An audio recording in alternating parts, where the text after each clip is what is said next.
Olá, esse é o Circuito Silagem 360 e a edição de 2023 está repleta de novidades.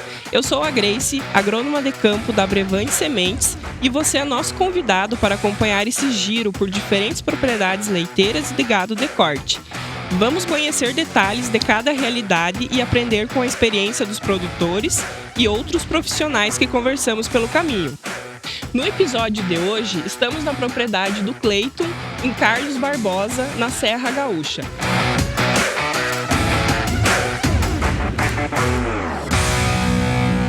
Cleiton, conta um pouquinho pra gente da história da propriedade. Como começou a atividade leiteira, em quantas pessoas vocês trabalham? Conta um pouquinho pra gente. Bom, a nossa propriedade é a quinta geração que nós estamos aqui nessa propriedade.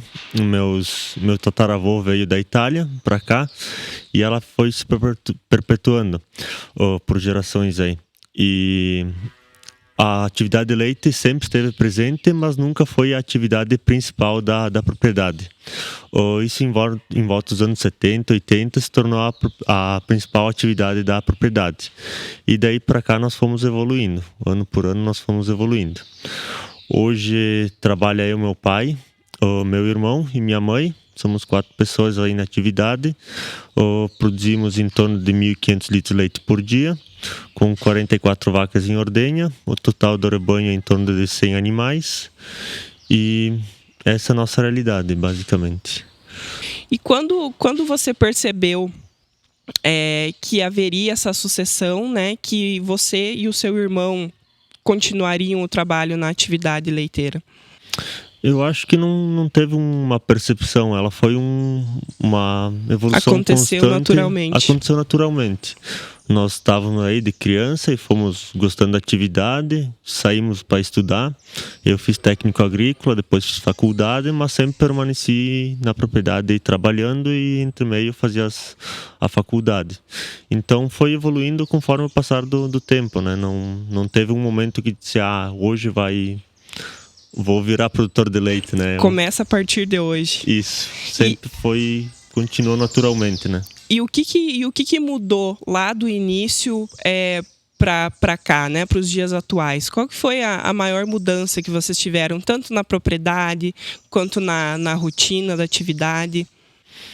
Eu acho que a única coisa que permaneceu igual foi a família. O restante tudo evoluiu. A estrutura, os animais, a produção, a genética, equipamentos, as tecnologias empregadas, tudo na propriedade evoluiu.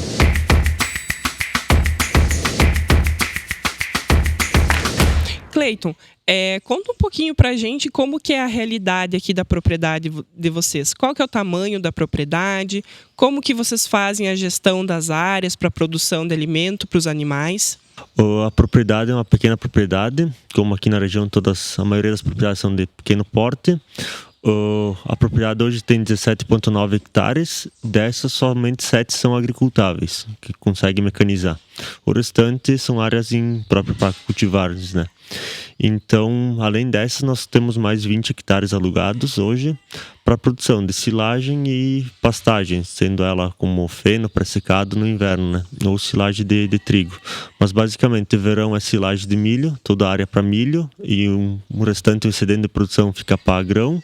Mas basicamente silagem no verão, milho silagem no verão e inverno pastagens, azevém e trigo daí para silagem. Sim, então a base da alimentação dos animais hoje é silagem de milho. Sim, a base da propriedade é baseada em silagem de milho. Sim, e vocês têm encontrado dificuldade em alugar essas áreas para produção de alimentos? Como que tem funcionado isso a cada safra?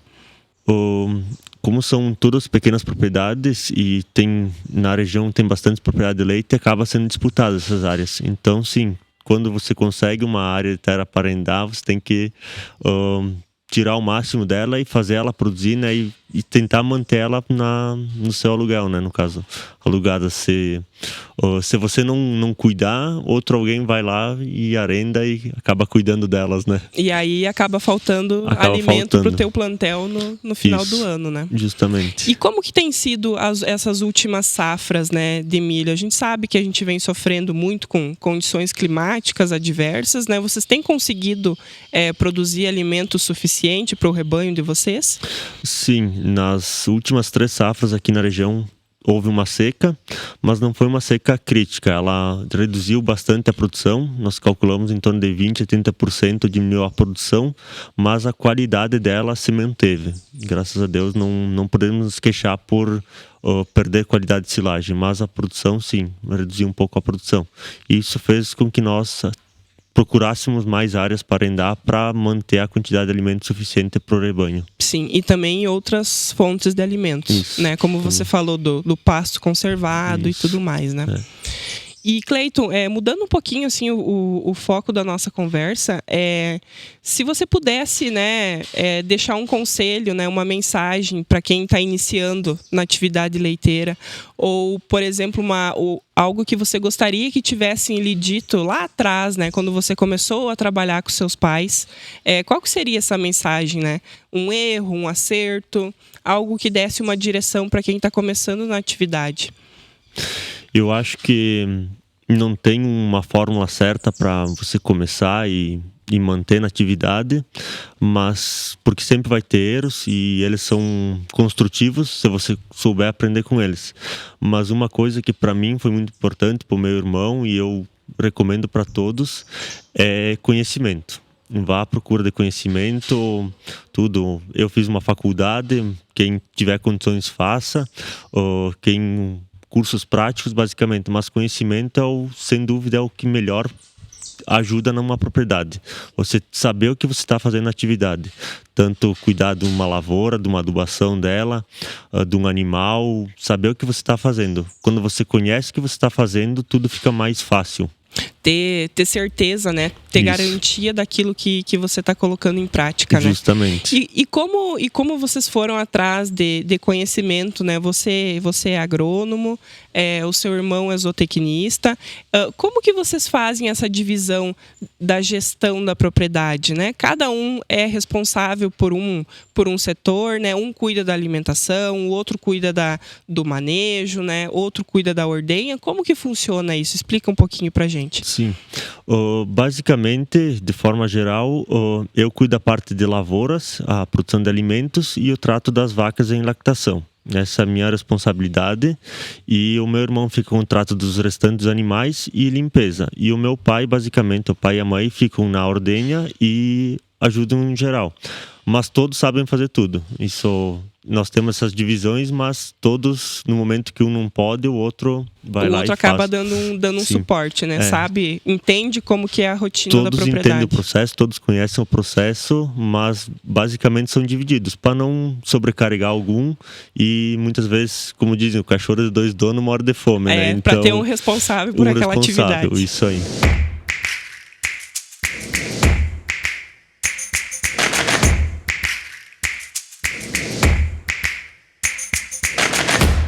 Seu João, o senhor aí que foi o pioneiro da atividade leiteira aqui nessa propriedade, conta pra gente qual que é o histórico, como que começou desde lá do início, qual que é a história da atividade leiteira aqui? Exatamente, lá no passado a gente não sabe, né? Mas assim, o que eu tenho de relatos, né, estão nas minhas mãos. Inclusive, os meus bisavós, quando vieram da Itália, chegaram nessa propriedade, tenho escrituras de terra aí dos anos de 1891. Então o bisavô se instalou aqui, gerou a família dele, né? Um dos filhos dele, que foi o meu avô, permaneceu na mesma propriedade. Na sequência do meu avô ficou meu pai, eu, e hoje na sucessão os guris, o Cleiton e o Cleimar, né? O que faziam na época, lá em 1891, ali?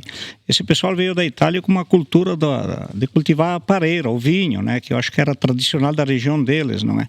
E toda essa nossa região da Serra tá com uvas hoje, né? Hoje é famosa por isso. né? Famosa por isso.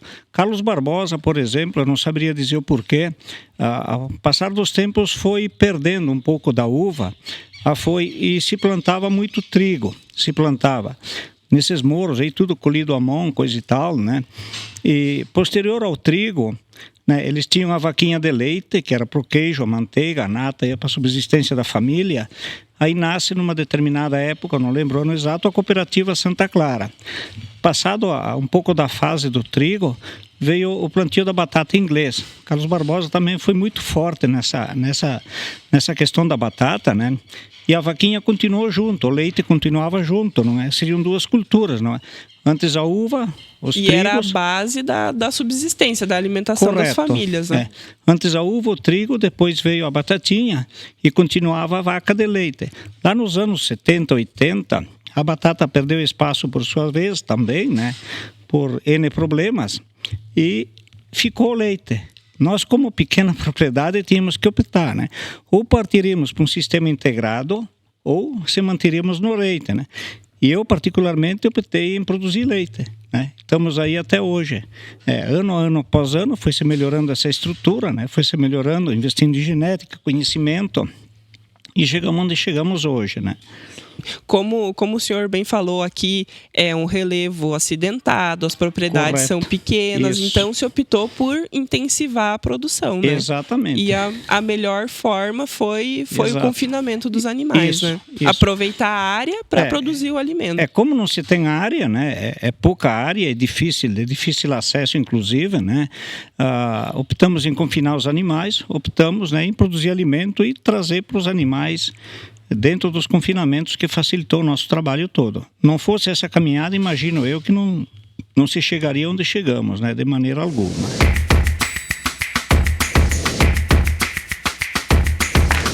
Cleiton, a gente conversou bastante, né, sobre a história da propriedade, o que mudou lá do início para cá. Tem algum acontecimento que você gostaria de compartilhar que marcou a história da propriedade, que foi um divisor de águas antes e depois de uma ferramenta, de uma nova tecnologia, algo que vocês tenham feito diferente? Eu acho que teve várias coisas que marcaram a propriedade, evolução e aquisição de equipamentos, construções de novas instalações. Mas eu acho que o que mais marcou ali foi em torno dos anos de 1997, 98 aí, que o pai sempre relatava que na época eles tinham em torno de 13 animais em ordenha, e desses 13 animais eles tinham 10 que estavam com doenças, mastite no caso. Então eles tinham que, ou eles evoluíam, ou eles paravam a atividade, e eles resolveram evoluir e construir o freestyle, que está aí até hoje e está produzindo leite. E isso eu acho que impulsionou a propriedade. Foi o primeiro passo para começar a impulsionar a produção mesmo. E isso, para a época, deve ter sido revolucionário, né? Uma grande mudança, né? Porque não faz muitos anos que nós falamos dessa intensificação da atividade leiteira, né? Da construção de outras estruturas, né? Da intensificação da produção de leite. Então, como que isso foi visto na época? Na época foi um baita no investimento, uma evolução. Ainda na época se mantinha leite a pasto, ainda os animais semi-confinados, né? Durante o dia. Tentava fazer essa mescla. Essa transição, vamos dizer, né? Os animais iam para a pastagem e recebiam suplementação no coxo ali no confinamento, passavam a noite ali, os dias chuvosos dentro do confinamento. Mas com o passar dos anos foi a base, né? Para confinar 100% dos animais como que é hoje, né? E daí começou depois ampliação, sala de ordenha e aí só melhorias para chegar na estrutura que se tem hoje. Justamente. Bom, pessoal, chegamos ao fim do nosso primeiro episódio. Hoje nós conversamos com o Cleiton, conhecemos um pouquinho da história da propriedade familiar deles aqui em Carlos Barbosa. Agradeço a você por ter nos acompanhado até agora e fique ligado nos próximos episódios. Obrigada, Cleiton, e a toda a família Grespan por ter nos recebido, ter aberto as portas aí da propriedade. Eu que agradeço pelo convite. Obrigada. Por participar. O próximo episódio do Circuito Silagem 360, nós vamos abordar um pouquinho mais sobre a gestão da propriedade.